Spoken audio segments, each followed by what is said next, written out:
Jóvenes, tengan ustedes muy buen día. Vamos a comenzar entonces una nueva clase del estado gaseoso que corresponde a nuestro segundo parcial del curso preuniversitario, ¿sí? Veamos entonces, vamos a ver en este parcial netamente el estudio de gases, solamente gases, ¿sí? Bueno, los gases, ¿qué les puedo decir? Tienen algunas propiedades, ¿sí? Una de ellas es la presión. Todo gas genera una cierta presión y dicha presión puede ser medida con un instrumento que se llama el manómetro, ¿sí? Este manómetro es simplemente un tubo en forma de U que tiene dentro de él un líquido, ¿sí? Este líquido se llama líquido manométrico por estar utilizado en un manómetro. Generalmente este líquido es mercurio, pero puede ser también cualquier otro líquido, ¿sí? Bueno, este manómetro entonces fíjense que por ambas ramas está soportando la presión atmosférica. Y eso, el hecho que soporte la presión atmosférica en ambas ramas por igual, genera que el líquido esté al mismo nivel tanto en izquierda como en derecha, ¿sí? Ahora bien, si yo conecto por la rama izquierda un tanque con un gas, imagínense que yo he conectado una botella de Coca-Cola, ¿sí? ¿Qué pasa cuando destapo una botella de Coca-Cola? Intenta escapar, ¿verdad? El gas. Intenta escapar, pero resulta que yo le he conectado a mi manómetro. Así que el gas, ¿qué es lo que hace? Empuja a este líquido y genera un desnivel en la rama derecha. Genera una diferencia de alturas, ¿sí? Genera esa diferencia. Dicha diferencia se puede medir, claro está, y se la conoce como la presión manométrica. Si a esa presión manométrica yo sumo la presión atmosférica, resulta que es la presión total del gas, también llamada presión absoluta del gas o presión verdadera del gas, ¿sí? Es la presión que más se utiliza para los gases y para las leyes que vamos a ver. Bueno, esta fórmula, ¿de dónde viene? ¿Cómo se explica? Se lo explica fácilmente con el principio de Pascal.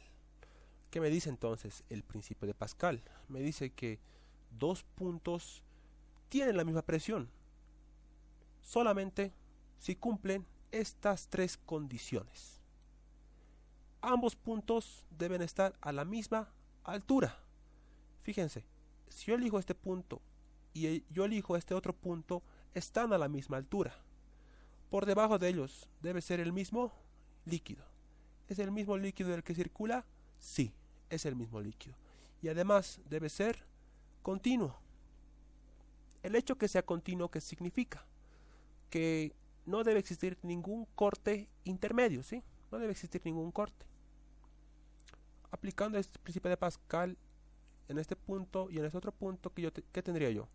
La presión en este punto, ¿a quién soporta por encima? Es decir, ¿a quién tengo por encima de este punto? Es la presión del gas. Vamos a la rama derecha. Este otro punto que está al mismo nivel. ¿A quién soporta el segundo punto? Soporta una presión manométrica, ¿sí? Adicionada ¿a quién? Sumando presión atmosférica. De ahí viene esta fórmula que es la presión del gas absoluto. Bueno, veamos entonces otro ejemplo donde también se aplica el principio de Pascal. Fíjese entonces aquí que yo tengo tres manómetros, claro está, un manómetro A, el más gordito, el manómetro B, un manómetro inclinado, y el manómetro C, que es un manómetro vertical. Bueno, si yo veo la superficie de los tres, fíjense, si yo analizo este punto, analizo este otro punto y analizo este otro punto, puedo decir por el principio de Pascal que los tres puntos tienen la misma presión. Veamos si se puede. Puntos a la misma altura. Sí, están en la misma altura. ¿Es el mismo líquido? Bueno, hay un solo color, así que es el mismo líquido, ¿sí? Son continuos, es decir, no hay cortes, así que las presiones en esos tres puntos son iguales.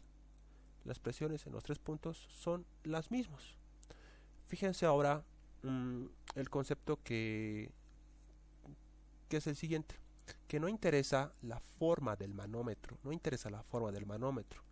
solo interesa la altura que tiene respecto de un nivel. Fíjense, si yo marco este punto hasta este otro puntito, hasta el extremo de A, perdón, desde aquí hasta aquí es una altura, desde aquí hasta aquí es la misma altura, desde aquí hasta aquí es la misma altura. Las presiones dependen de la altura, no depende del ancho. Fíjense, este es más gordito, no me importa, este está inclinado, no me importa, y este está totalmente vertical. Simplemente nos interesa la altura, ¿sí? Bueno, entonces las presiones son las mismas. Veamos ahora entonces un ejemplo más enfocado en cuanto a la resolución de ejercicios en manómetros. Me dice entonces que aquí tengo circuitos manométricos y se aplica entonces la regla del manómetro, que dice que si yo subo debo restar y si yo bajo debo sumar. Ahora veamos cómo se aplica en un circuito real esta regla. Vean este circuito, que simplemente es un gas primero, un gas segundo, y en dicho circuito tengo una serie de líquidos unidos uno a continuación del otro. Bueno, yo parto de mi primer globo, que es la presión de 1. Aplico la regla del manómetro, que son sumas y restas de alturas hasta llegar al segundo tanque, ¿sí? Bueno, aplicada esta fórmula está aquí. Expliquemos un poco. Presión del tanque 1, presión del tanque 1. Identifico mi líquido, es un líquido color rojo. Identifico inicio, identifico final. 1 inicio con final es una flecha hacia arriba, como si fueran vectores. Es una para subidas, que significa una resta. Entonces, yo debo restar dicha altura. ¿Se entiende, no? Debo restar. Nuevamente, identifico inicio, identifico final para mi segundo líquido. Inicio y final. Dibujo la flecha, es una bajada. Si es una bajada, ¿qué debo hacer? Debo sumar. Sumo la altura 2. Para mi tercer líquido, el líquido verde. Identifico inicio, identifico final. Es una flecha hacia arriba. Yo debo restar por la regla del manómetro hasta llegar a mi segundo tanque. Y es así como se aplica la regla del manómetro. Bueno, donde claro está que los líquidos son distintos, entonces lo que yo debo hacer es aplicar la siguiente fórmula. Esta fórmula es la que se aplica. Esta fórmula me expresa la altura de cualquier líquido en función de una altura de mercurio, ¿sí? Expliquemos un poco. Esta es la altura del líquido, la densidad del líquido cualquiera dividida entre la densidad del mercurio. La densidad del mercurio deben conocer ustedes de memoria, es 13,6 gramos por ml. Es cultura general que la conozcan, ¿sí? Tenemos aquí entonces eso. Bueno, a ver qué más. Y esta fórmula vamos a verla mucho más a detalle con algunos problemas. Veamos a ver entonces. Aquí les presento, señores, algunos factores de conversión, los más relevantes que yo considero. Entre ellos está la presión atmosférica. Si nos habla de la ciudad de La Paz, es 495 milímetros de mercurio. Si nos habla a nivel del mar, es 760 milímetros de mercurio. O en otro caso, si no me dice nada de La Paz, se asume que es a nivel del mar, ¿sí? Se asume que es al nivel del mar. Y aquí tengo algunas equivalencias. Pueden analizarlas más detenidamente. Algo relevante que puedo decir, a ver, milímetros de mercurio es exactamente lo mismo que decir torricelis, ¿sí? Son como si fueran sinónimos. Pascal es lo mismo que Newton sobre metro cuadrado, y luego para el sistema inglés que tengo, libras sobre pulgada cuadrada, que es lo mismo que decir PSI. Bueno, son algunos de los factores de conversión que ustedes deben memorizar. Y aquí pasamos al siguiente punto, que es la ley general de los gases. La ley general de los gases, tengan en cuenta que se aplica en cualquier gas para un determinado estado. Tengan eso en cuenta, un determinado estado. Si cambia alguna de las condiciones, vuelvo a aplicar otra ecuación para ese otro determinado estado, ¿sí? Vamos a verlo mucho más a detalle con un ejercicio también. Expliquemos a ver un poco acerca de las variables que tienen. Generalmente las recuerdan como pavo ratón, si no hay problema, pueden recordarlas así también si quieren, si gustan. Esta presión es la presión del gas, pero debe ser una presión absoluta. Es esta, presión absoluta, perdón. Es esta, presión absoluta.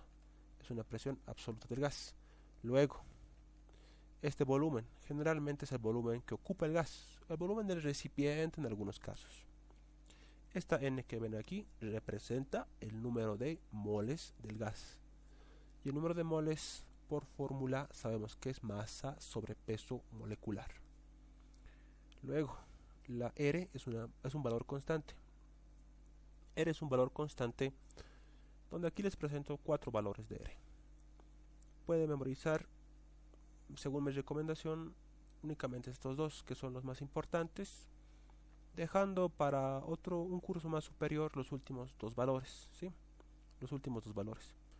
Son los más importantes estos dos, donde fíjense que lo único que cambia en las unidades de dicha R, aquí es atmósferas y aquí es milímetros de mercurio, que son unidades de presión distintas. Y luego es lo mismo, litros mol Kelvin, es lo mismo. Y donde la temperatura, tengan en cuenta esto, que la temperatura siempre se expresa en una escala absoluta. Generalmente Kelvin, para gases siempre se trabajan con Kelvin, ¿sí? Siempre trabajan con Kelvin, nunca con grados Celsius. Luego, a ver, veamos. La definición de mol es esta. Si yo sustituyo esta definición de mol en mi ecuación de estado, ¿qué tendría yo? Tendría la fórmula así, ¿sí? Masa sobre peso molecular. Si yo hago un pequeño despeje, peso molecular está aquí, pasa a multiplicar. El volumen está aquí, pasa a dividir. ¿Qué me aparece aquí? Por masa sobre volumen, que conocemos nosotros como la densidad, que ya habíamos visto en el primer parcial, la definición de densidad, que es masa sobre peso molecular. Haciendo un pequeño despeje me aparece esta otra fórmula, ¿sí? Despejando la densidad, que pueden recordarla así: policía militar sobre rateros. Es la fórmula que yo tengo para recordarla. Bueno, habiendo explicado esto, también existe la ley combinada para los gases. La ley combinada se aplica cuando hay un cambio de estado, ¿sí? Es un cambio de estado. Pero tengan en cuenta algo, que la ley combinada se aplica siempre y cuando los moles sean constantes. Si los moles no son constantes, no se puede aplicar ley combinada. ¿Por qué? Fíjense el ejemplo, fíjense lo que está escrito aquí. Vamos a deducir la ley combinada. Mol a inicio es igual a mol final. ¿Por qué? Los moles son constantes. Solo se cumple si los moles son constantes. Bueno, yo sustituyo este despeje que viene de la ecuación de estado y me queda así. Me queda así ambos lados de la ecuación, donde yo logro simplificar la constante R por ser igual y me nace la ley combinada, ¿sí? Vean que viene de los moles constantes. Bueno, una vez explicado esto, es preferible memorizar la ley combinada y ver las condiciones. Veamos, esto es la ley combinada si la temperatura es la misma que nace la ley de Boyle. Si la presión es la misma que nace la ley de Charles. Si el volumen es el mismo que nace la ley de Gay-Lussac. Porque justamente se simplifican por ser iguales, ¿sí? Por eso les digo que es preferible que memoricen la ecuación, mejor dicho, la ley combinada. Y listo. Ajá. Si los moles no son constantes, entonces no puedo aplicar dichas fórmulas. Una opción es aplicar esto, es aplicar balances. Es decir, mol inicial más los moles extraídos o los moles añadidos son los moles finales. Y lo propio con las masas. Pueden aplicar tanto en moles como en masa. Bueno, veamos entonces un poco acerca de la mezcla gaseosa. ¿Qué es esto? una mezcla gaseosa generalmente está compuesta por muchos gases o por muy pocos gases, ¿sí? Yo en este caso estoy suponiendo que tengo una mezcla de 10 gases. Pueden ser más, pueden ser menos, no hay ningún problema. Lo que deben saber que es que la presión se puede sumar. La presión total de la mezcla representa la presión de cada uno individualmente. Y eso se conoce como la ley de Dalton, ¿sí? Las presiones son aditivas. Los moles son aditivos. Saben eso por conservación de moles. La masa, ¿qué es? También es aditiva. Y el volumen que ocupa los gases son los mismos. Los volúmenes se suman solamente en la ley de Amagat. Solamente en la ley de Amagat. Sí, es un caso especial. Vamos a ver con un ejemplo en un problema. Por el momento, casi en todos los gases, el volumen que ocupa es el mismo. Caso contrario es ley de Amagat, ¿sí? A menos que me digan lo contrario. El volumen que ocupa cada gas es el mismo. Y la temperatura, por supuesto, es la misma, pues. Si es una mezcla gaseosa, la temperatura compuesta por cada uno de los gases es el mismo, ¿sí? Comparten la temperatura. Y bueno, tenemos aquí otro concepto que es la fracción molar. La fracción molar, ¿qué significa? Significa moles de un gas dividido entre los moles totales. Es un cociente, es como si expresaran un porcentaje, ¿sí? Es como si expresaran un porcentaje, pero expresado en un tanto por uno. ¿Por qué justamente no le multiplico el 100? ¿Sí? Aquí no hay un 100, pero si es un cociente, es una división de un mol total, perdón, de un mol de un gas entre los moles totales. Y está expresado en un tanto por uno. Lo mismo pasa si tuviera presiones. Presiones de un gas respecto de la presión total representa también la fracción molar. Y bueno, la ley de Amagat se cumple bajo ciertas condiciones. Y también se puede hacer un cociente de volúmenes. Veamos entonces el peso molecular promedio o el peso molecular de una mezcla. Ya habíamos visto cómo se calcula presión total, los totales para una mezcla. Veamos ahora el peso molecular para una mezcla. Simplemente pueden aplicar si quieren esta fórmula que tengo aquí, se las presento. ¿Qué significa? Que de todos los gases que yo tengo, hallo su peso molecular y le multiplico su fracción molar. Hago eso y puedo encontrar el peso molecular total. ¿Vale? Es una forma de encontrar. También otra forma es aplicar la definición de mol, que es masa sobre peso molecular. Si van a aplicar esto para la mezcla, debe ser todo para la mezcla, pues esto es para la mezcla, es decir, son totales y por consecuencia este es peso molecular total. Pueden aplicar eso. Pueden aplicar también esto, una ecuación de estado para la mezcla. Es presión total de la mezcla, masa total de la mezcla. El volumen sabemos que es el mismo que ocupan todos. La constante R es una constante ya conocida y la temperatura es la misma para todos los gases. Entonces, de aquí despejo la presión, de aquí despejo el peso molecular. Es otra forma. Y finalmente, vemos entonces que todas las fracciones molares siempre suman 1. ¿Por qué suman 1? Recuerden que les dije aquí que es como si expresaran un porcentaje, pero en un tanto por 1. Si está expresado la fracción molar en un tanto por 1, el total, ¿cuánto suma? Suma la unidad. ¿Sí? Pueden deducirla, se deduce aparte de un balance molar. Fíjense, tengo un balance molar. Mol total es igual a moles 1 a la sumatoria de todos los moles, dividido entre los moles totales. Y me aparece entonces esta relación. Cada una de estas relaciones que representa las fracciones molares. Y en el lado izquierdo de la ecuación tengo la unidad. Y es así como pueden deducirla. Bueno, hasta aquí llegamos, chicos. Espero les haya gustado y los problemas vendrán en próximos videos. Hasta pronto.